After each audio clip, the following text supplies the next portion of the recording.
மொடவாட்டுக்கிழங்கு கால் பொடி செய்வது எப்படி? இதுதான் மொடவாட்டுக்கிழங்கு கால். இதை வாங்கிட்டு வந்து இந்த மாதிரி தோல் சீவிட்டு சிறு சிறு கட் பண்ணி காய வச்சிடணும். காய வச்சோன்னா இது 1 கிலோ இதை வந்து நல்லா சீவி வெயிலில் காய வச்சாச்சு.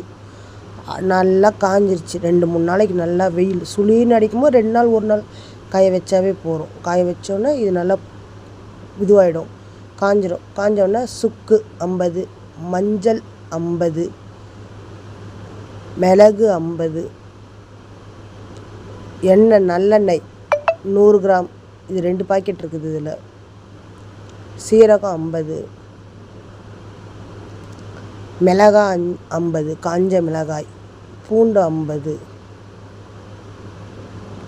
இதை நல்லா தட்டி அழகாக எடுத்து வச்சுக்கணும். கொஞ்சம் ரொம்ப நெய்யை தட்டிடக்கூடாது. கொஞ்சம் ஒன்றும் பாதியமாக தட்டி எடுத்து கொஞ்சம் நேரம் வச்சிட்டிங்கன்னா கொஞ்சம் ஃபேன் காற்றுல ட்ரை ஆகிடும் லைட்டாக.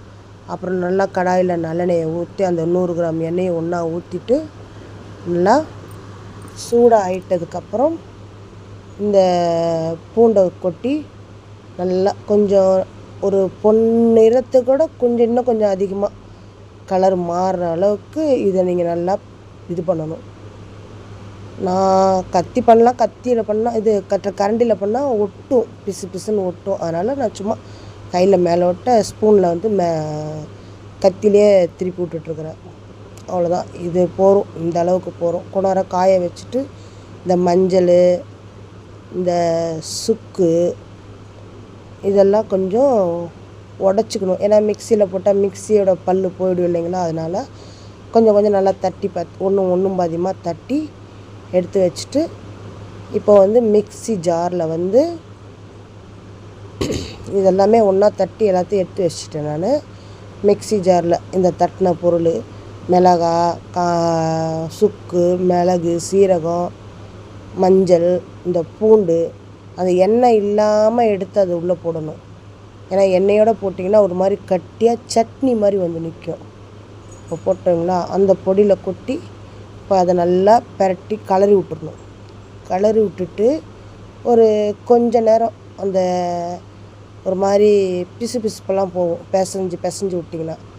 அப்புறம் மறுபடியும் எடுத்து மிக்சியில் போட்டு நல்லா அரைச்சிடுங்க. அரைச்சி நல்லா, அதாவது ரொம்ப பவுடரெல்லாம் வராது, ஒரு அளவுக்கு வரும். வந்ததுக்கப்புறம் அந்த வச்சுருந்தோம் இல்லைங்களா அந்த எண்ணெயை இதுலேயே கொட்டி நல்லா மிக்ஸ் பண்ணி விட்ருங்க. மிக்ஸ் பண்ணி கொஞ்சம் பிசைஞ்சு விட்டிங்கன்னா அது ஒரு மாதிரி ரொம்ப எண்ணெய் பிசுப்பு இருக்காது, ஒரு மாதிரி இருக்கும். இது வந்து உப்பு, தூள் உப்பு.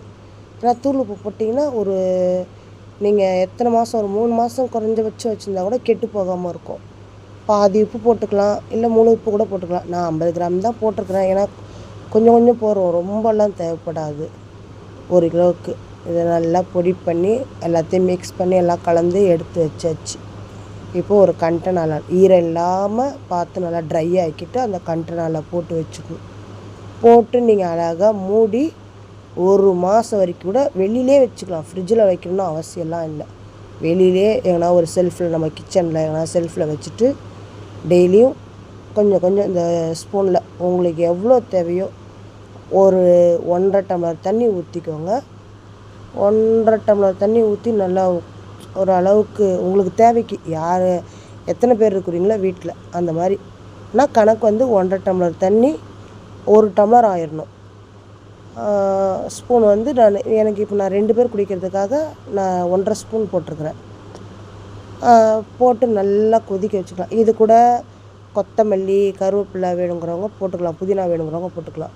இது அழகாக வடிகட்டி டெய்லியும் குடிச்சிட்டு வந்தீங்கன்னா இந்த முட்டிக்கால் வலி இதெல்லாம் சீக்கிரமாக கொஞ்சம் குணமாயிடும்.